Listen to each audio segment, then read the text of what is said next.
बिस्मिल्लाहिर्रहमानिर्रहीम। 28वीं आइनी तरमीम की तैयारियां शुरू हो गई हैं। आइन पाकिस्तान में जो तब्दीलियां मज़ीद होनी हैं, उस हवाले से जो सबसे अहम तब्दीली है वो नए सूबों के क़याम के हवाले से होनी है, क्योंकि एक बाकायदा कैंपेन जो है वो शुरू की जा चुकी है, जिसका मकसद ये है जो मुल्क में नए सूबों का क़याम है, उनका जो वजूद है, नए सूबे जो बनाने हैं, उस हवाले से राय आमा को हमवार किया जाए। उसकी तौजीह ये है कि जितने इस वक्त इंतज़ामी मामलात हैं वो बड़े लोप साइडेड हैं। बलूचिस्तान सबसे बड़ा सूबा है लेकिन आबादी सबसे कम है और उसकी सीटें भी उसी हिसाब से कौमी असम्बली में कम हैं। और इसी तरीके से पंजाब जो है वो आबादी के लिहाज से सबसे बड़ा सूबा है और इसका एक जो वाज़े इसका जो एक लोप साइडेड हमें जो इफ़ेक्ट नज़र आता है वो ये होता है कि वफाक में पंजाब से आने वाले, अगर आप कोई भी पार्टी जो है वो पंजाब से क्लीन स्वीप करती है, यानी PMLN की मिसाल ले लीजिए, अगर वो पंजाब से जनरल इलेक्शन क्लीन स्वीप कर लेती है, पूरा इलेक्शन जीत जाती है, तो कौमी असम्बली में उनका ही अक्सरियत होगी और PMLN की ही हुकूमत जो है वो वफाक में बनेगी। चाहे वो सूबा सरहद में, सूबा खैबर पख्तूनख्वा में, सिंध में और बलूचिस्तान में उनकी एक भी सीट ना हो, तो वो हुकूमत फिर भी जो है वो पंजाब की बन जाएगी। पंजाब की इतनी सीटें जो हैं वो कौमी असम्बली में मौजूद हैं, जबकि ये वाला मामला जो है, ये सहूलत जो है ये बलूचिस्तान के लिए नहीं है। बलूचिस्तान की थोड़ी सी सीटें हैं, वहाँ से जो MNAs आते हैं उनकी इतनी हैसियत नहीं होती, इतनी तादाद, न्यूमेरिकल स्ट्रेंथ उनकी ऐसी नहीं होती कि वो अपना वज़ीर आज़म जो है वो बनवा सकें या वफाक में अपनी हुकूमत कायम कर सकें। यही बात जो है वो सिंध से मुतालिक भी है और खैबर पख्तूनख्वा से भी मुतालिक है। तो ये जो एक जिसे हम कहते हैं कि जी एक लोप साइडेड जो है वो डिसबैलेंस हुआ है, फॉर्मेशन ऑफ जो इस वक्त कौमी असम्बली में जो सीटों हैं, जिस तरीके से वो सूबों में तकसीम की गई हैं, क्योंकि आबादी के लिहाज से तकसीम होती हैं, तो इसी वजह से पंजाब की सीटें सबसे ज़्यादा हैं। और इस वक्त होता यही आ रहा है कि अगर आप पंजाब से जनरल इलेक्शन जीत जाते हैं कोई भी पार्टी, तो वफाक में फिर उनकी हुकूमत जो है वो पक्की हो जाती है। तो एक इस चीज़ को छोटे सूबों का एहसास महरूमी ख़त्म करने के लिए, और ये जो फेडरेटिंग यूनिट्स हैं जिनको हम सूबे कहते हैं, इनको एक बाकायदा उसमें आबादी के लिहाज से और रकबे के लिहाज से इनको इनकी जो रिकम्पोजिशन है, इनकी जो रीसाइजिंग है, उसको करने के लिए छोटे मज़ीद सूबे बनाने के लिए जो है वो पूरी तरह से तैयारियां जो हैं वो की जा रही हैं। इसके हवाले से ज़ाहिर है कि ये एक आइनी तरीका होता है और आइनी तरीका ये कहता है कि जिस सूबे को छोटा करने के लिए, यानी जिस सूबे में मज़ीद सूबे बनाए जाएंगे उसको हिस्सों में बांटा जाएगा, तो वो उस सूबे की करारदाद जो है वो नए सूबे के लिए बड़ी ज़रूरी है। ये वो आइनी प्रोविज़न है जो नए सूबों के क़याम में सबसे ज़्यादा रुकावट है इस वक्त,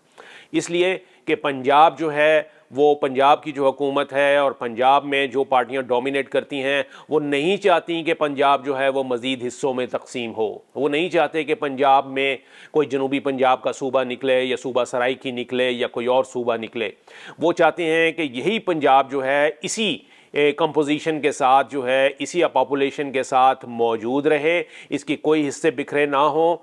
और ये हो कि हम एक यूनिफाइड तरीके से पंजाब को इसी तरीके से लेके चलें, क्योंकि यही वो डोमिनेंस है बड़े सूबे की जो कि आपको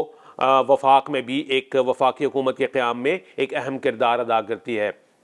तो अब जाहिर है कि अगर ये वाली प्रोविज़न है कि नए सूबे के बनाने के लिए उस मुताल्लिका सूबे की करारदाद जो है वो ज़रूरी होगी, तो पंजाब असम्बली तो जनाब कभी भी करारदाद मंजूर नहीं करेगी कि उसके उसके सूबों के मज़ीद हिस्से किए जाएँ।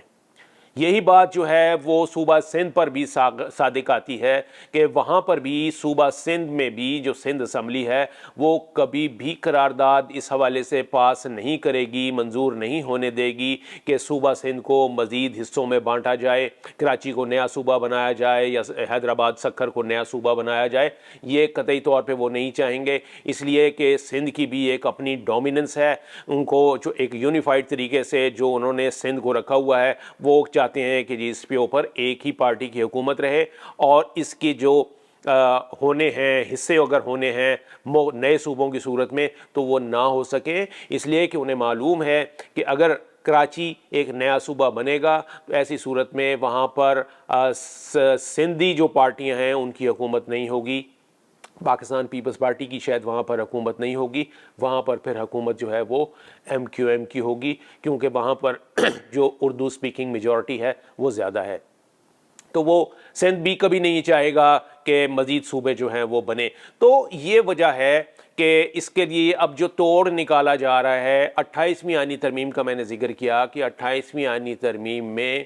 کیا یہ جا رہا ہے کہ یہ جو نئے صوبے بنانے کے لیے متعلقہ صوبے کی قرارداد کی جو شرط ہے، اس پروویژن کو آئین سے ختم کیا جا رہا ہے۔ 28ویں آئینی ترمیم میں جو ڈرافٹ تیار کیا جا رہا ہے اس میں ایک شک جو ہے وہ یہ بھی رکھی جا رہی ہے کہ اس میں جو نئے صوبے بنانے کے لیے صوبائی اسمبلی کی قرارداد کی جو شرط ہے اس شرط کو ختم کیا جا رہا ہے۔ پہلے مرحلے میں یہ ہوگا، 28ویں آئینی ترمیم میں نئے صوبے نہیں بن جائیں گے، لیکن ان نئے صوبے بنانے کی راہ جو ہے وہ ضرور ہموار ہو جائے گی، اور جب یہ شرط ختم ہو جائے گی تو اس کے بعد جو ہے وہ نئے صوبوں کا قیام جو ہے وہ نسبتاً آسان ہو جائے گا، اور یہ کہا جائے کہ ایک گراؤنڈ پے ہو جائے گا نئے صوبے بنانے کے لیے، تو وہ بڑی آسانی کے ساتھ ہوگا۔ دوسرا جو معاملہ ہے 28ویں آئینی ترمیم میں وہ یہ ہے کہ لوکل گورنمنٹ الیکشن، جو یہ جسے ہم بلدیاتی الیکشن کہتے ہیں، بلدیاتی حکومتیں، لوکل گورنمنٹس کے قیام کے لیے اگرچہ کہ ایک آئینی پروویژن موجود ہے کہ لوکل گورنمنٹ الیکشن جو ہے وہ لازمی کرائے جائیں گے، لیکن اس کے اوپر اس طریقے سے عمل نہیں ہو رہا۔ اس کی وجہ یہ ہے کہ کوئی بھی صوبائی حکومت جو ہے وہ نہیں چاہتی کہ وہ اپنے اختیارات اور اپنا فائنانس جو ہے وہ گراس روٹس لیول پر نیچے تک منتقل کرے۔ لوکل گورنمنٹ میں ہوتا یہی ہے کہ جس صوبے میں بھی لوکل گورنمنٹ بنے گی، ضلع کی سطح پہ، ڈویژن کی سطح پہ، تو ہوتا یہ ہے کہ وہاں پر پھر اختیارات جو ہیں وہ صوبائی حکومت کے وہ لوکل گورنمنٹ کے پاس بھی کچھ چلے جاتے ہیں۔ اسی طریقے سے جو ان کا حصہ ہوتا ہے فائنانس میں، یعنی